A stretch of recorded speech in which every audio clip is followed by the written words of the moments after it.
Some truths are so terrifying that they blur the line between reality and nightmare. And the story you're about to hear is one of them.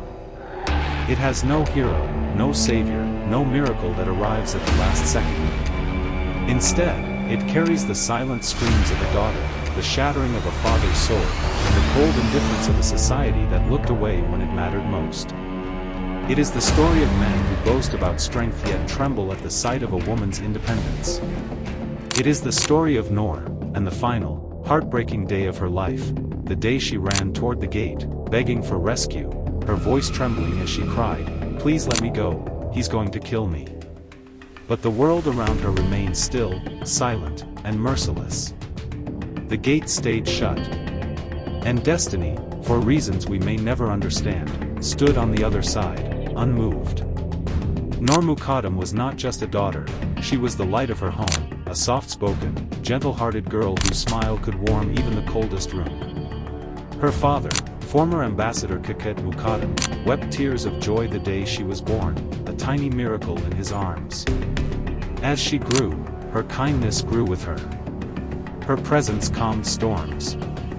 Her voice softened hearts. She carried a purity that felt almost rare in this world. She was the kind of daughter parents pray for, thoughtful, patient, loving, and endlessly forgiving. But every bright flame attracts a shadow, and in Noor's life, that shadow had a name, Zahir Jaffer. A boy born into wealth but raised without discipline. A mind full of chaos, anger, and instability, carefully hidden behind the shield of privilege. He had money, but no moral compass. Comfort, but no conscience. And a darkness inside him that everyone around him chose to ignore. Their families knew each other. Noor met him in Islamabad's polished social circles, a greeting here, a conversation there, and slowly, a thread formed. To Zahir, Noor became a calmness he tried to possess. His world was disorder, but she was order. His mind was noise, but she was silence. Yet inside him lay an unhealed rage, years of addiction, violent impulses, failed therapy sessions, fights abroad, and a pattern of behavior that was dismissed again and again by those who should have intervened. The signs were all there. The warnings were loud. But privilege is a thick blanket, it muffles even the loudest alarms. Months passed. Noor stepped back. She sensed the danger, the instability, the unpredictability that lived behind his smile. She chose distance. She chose self-respect. She chose safety. But one night, her phone lit up with a message that felt harmless, almost sad. "I'm leaving the country forever. I just want to see you one last time." Noor, gentle to her core, believed closure was the right thing. She didn't want to worry her parents, so she quietly left home, unaware she was walking toward a storm she would never return from. At Zahir's house, an unsettling stillness hung in the air. He had already cancelled his flight. He had turned the taxi away. He had locked the world out, and locked something darker within himself. When Noor entered, the door closed behind her, and it was as if the house itself exhaled a long, cold breath. What followed was a series of moments filled with fear, tension, and attempts by Noor to protect herself. Money was demanded. Messages were sent discreetly. Her phone rang repeatedly with calls from her worried parents, but Zahir controlled everything, her movements, her voice, her access to the outside world. When he finally forced her to call home, her trembling voice said she was with friends in Lahore. A lie spoken from fear. A lie her parents had no reason to question. Then came the moment that changed everything. Around 4 p.m., the silence of the neighborhood broke with screams. Noor, injured, terrified, and desperate, ran. She leapt from a balcony, limping, clutching herself, fighting through pain no one could imagine. She ran to the gate and pounded on it with every ounce of strength she had left. "Please open the gate. Please. He will kill me." Her voice cracked. Her breath shook. She wasn't asking for heroism, just one open door. But the guards stood frozen. Bound by fear, confusion, or blind obedience, they did nothing. The gate, the one thing that could have saved her, stayed locked. She tried to hide, but Zahir came after her, dragging her back inside as the world around them continued in its usual routine, unaware of the tragedy unfolding only a few feet away. Throughout this horrific period, phone records later showed that Zahir kept calling his parents, speaking words no parent should ever ignore. But instead of stopping him, instead of alerting authorities, they treated the danger like a misbehavior, not a crime. They even assured the household staff that therapy people were on their way, as if therapy could intervene in a moment where a life hung by a thread. Inside that house, unchecked rage and entitlement collided with helpless innocence.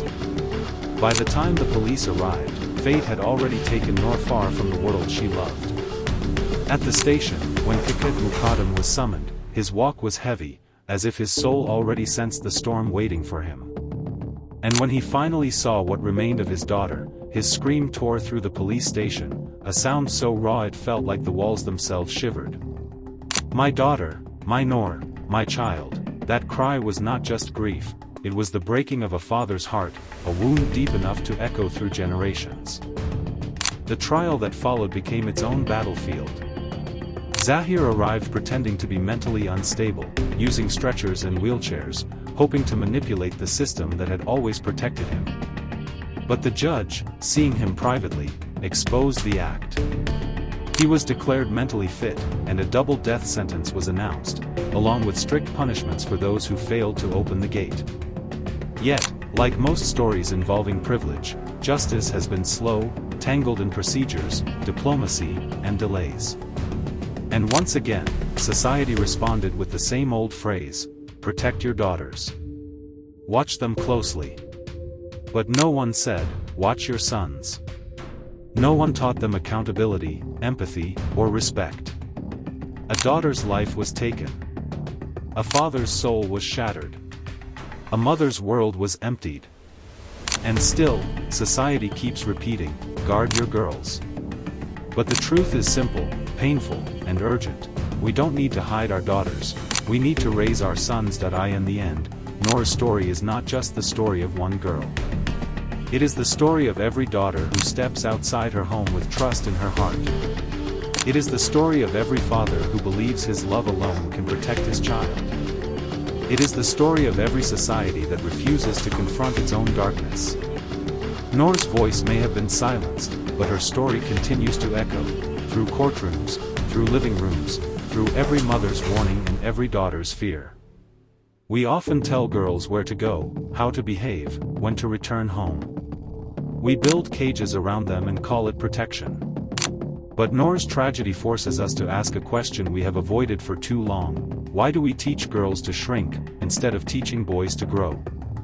Why do we tell daughters to stay safe, instead of telling sons not to harm?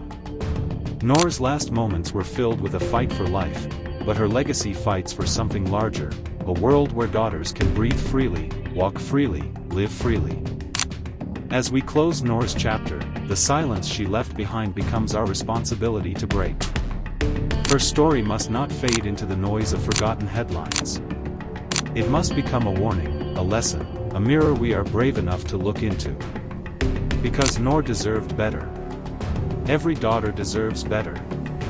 And until we change the way we raise our sons, protect our women, and hold the powerful accountable, Noor's story will repeat itself under different names, behind different doors. A light was taken from this world. But the question remains. Will we let darkness win, or will we finally rise?